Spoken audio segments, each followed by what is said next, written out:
Hey, so today I just want to talk about the Ed Gein story from Netflix because I was actually really looking forward to this series. I thought that it would be a kind of interesting um, journey into the mind of somebody like Ed Gein because the reason Ed Gein is really talked about is because he was the inspiration for a few films, Hollywood films. So he was the inspiration for Psycho, and he was also the inspiration for Buffalo Bill in The Silence of the Lambs and other things. And so peeling away those kind of layers of interpretation and misinterpretation of who he was and what he was about, I find that quite interesting to understand more about actually what was going on. But it isn't that. So I mean, it's obviously it's not a documentary. That is clear because it's a dramatization. But it it's a shame because I think it would be much more interesting to really look into the psyche of somebody who was so far removed from what would have been the norm of society at the time. The behaviors that he engaged in were just, for that age, they were something that people couldn't really comprehend. I mean, it was shocking by today's standards, but really, apart from Jack the Ripper, there wasn't any sort of comparison in terms of an idea in the sort of zeitgeist of what a serial killer even was. And so that's really kind of what captured Hollywood and the relationship that Hollywood had with this character afterwards. And so it has become distorted.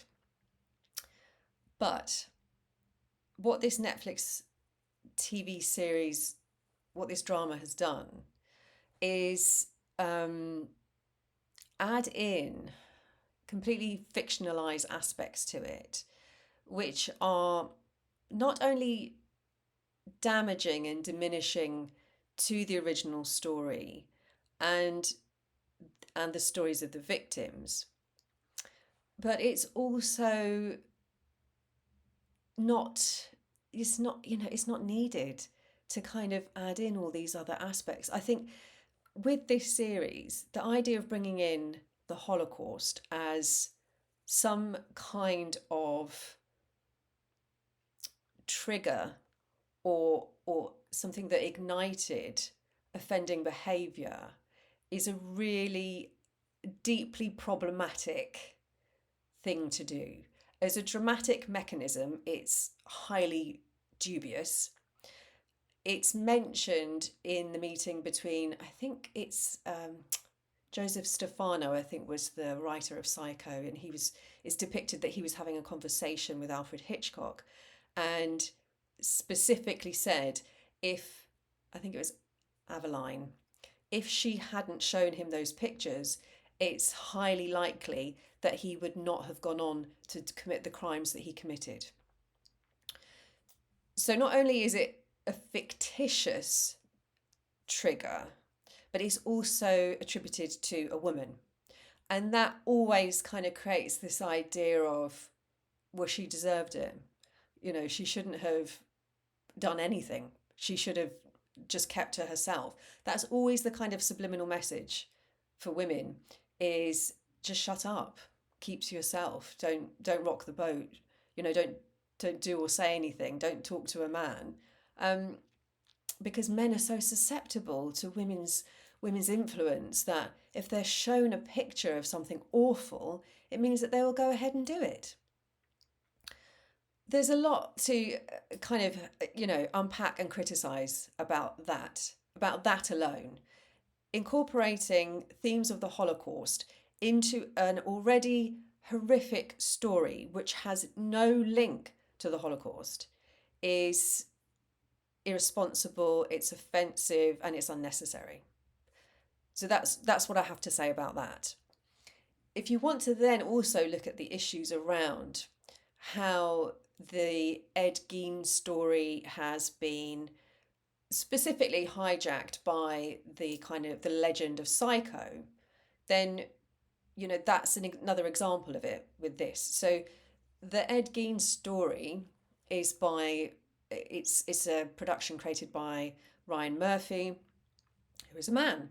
And he's obviously taken inspiration from the film Psycho, which was directed by Alfred Hitchcock, who was a notorious misogynist. He was known for bullying all his female leads. He's depicted as being a bit of a voyeurist in the Ed Gein story.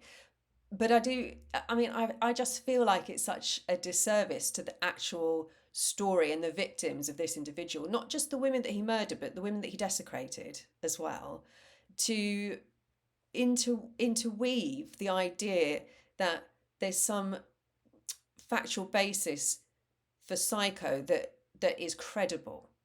So what I'm talking about with this is really the idea, for example, that there was a sort of commonality or a link between the character of Norman Bates. So specifically, they're trying to create some sort of imaginary link between Anthony Perkins, who played Norman Bates, and Ed Gein. There is no such link. And Anthony Perkins, being from what I remember from growing up in the 80s, was an openly gay actor, linking him to somebody like Ed Gein, who was a woman hater, pure misogynist, recluse. It's just ridiculous and random. As ridiculous in a way as casting somebody like Charlie Hunnam as Ed Gein. There's a real resemblance in his face, which they've managed to do really well.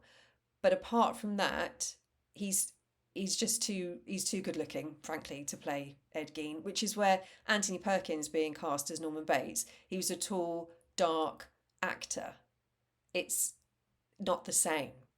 It's the idea of sanitizing something which is unsanitary and trying to make it more titillating and tantalizing, and something about kind of, it's this idea of the male gaze being front and center.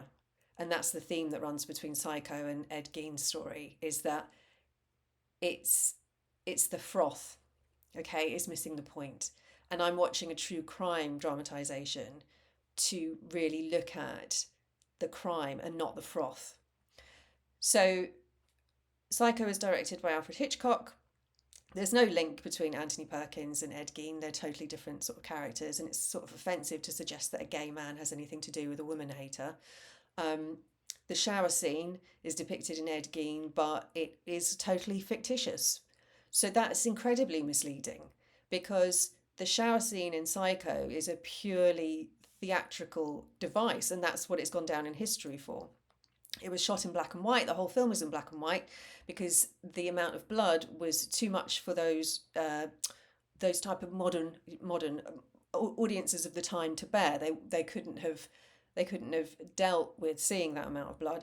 If you watch the film, you'll never see entry wounds because that was not acceptable. That just, the point of that scene is that it's suggestive and it's not gratuitous.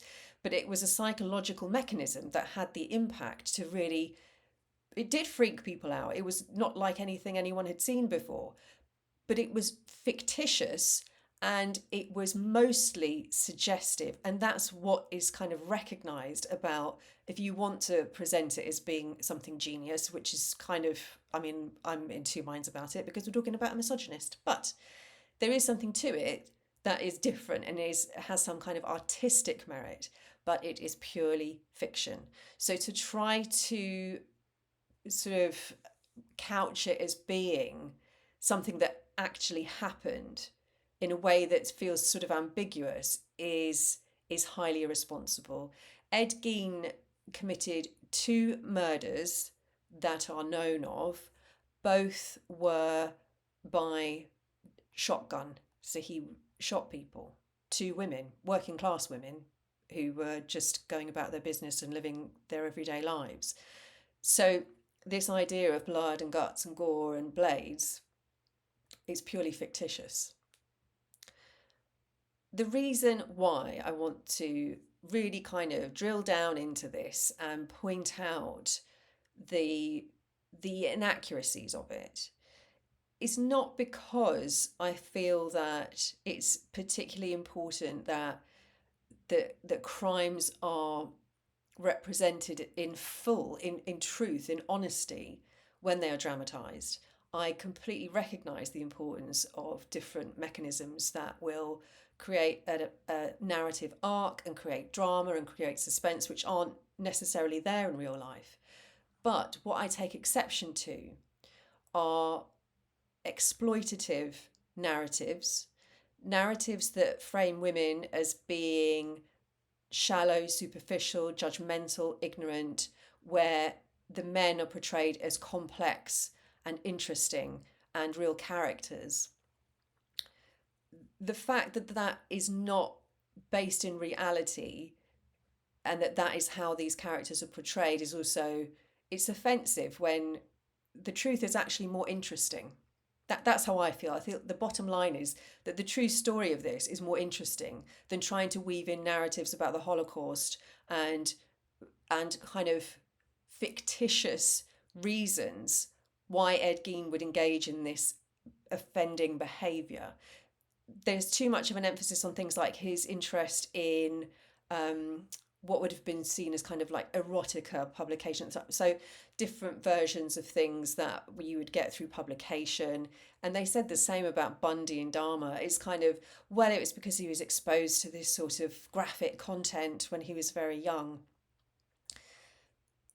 That does not explain this level of offending behaviour. And I have a problem where people who are in the creative fields try to manifest some rationale or reasoning as to why this individual offends in this way, which is completely unsupported by any evidence. It's always more complicated than that. There's always more than one variable going on, which is why the age-old trope of blaming Ed Gein's mother is another example of that. There is no evidence that Ed Gein's mother had any sort of she was, whether he was kind of hallucinating and seeing her and she told him to do it, that's not the reality of it. He had a warped relationship with his mother, but that was one aspect of multiple variables that came together to make this man a misogynistic murderer who would desecrate women's bodies. Let's get some perspective. Let's recognise what is going on, because these themes are actually more interesting when you peel them back and you recognise what are the different factors at play than if you have to kind of materialise all of these other things which are not relevant, offensive, and completely reworking crimes that were real, that were committed against real women who would have been probably, like, if you want to look at it in terms of generational links, probably would have been about my grandmother's age. So there are human links to these women which are still alive, which doesn't necessarily mean that they should get respect for that. But it does recognise the need to have some sensitivity about this, to have some humanity about it. And that's what's important. That's what gets lost. That's where the escalation of these types of narrative are so damaging. And people have to take responsibility for that. I think this is a really important one. I would really like to hear more about it and what your thoughts are in the comments. Like I said, I've only seen up to episode 2 of this, but already I have real questions and concerns about the type of narrative that's coming through. But I would really love to hear your thoughts. Please get involved in the comments. Please hit subscribe. It goes a long way to supporting me. And if you are interested, then just hit the like button, and I will be back for more soon.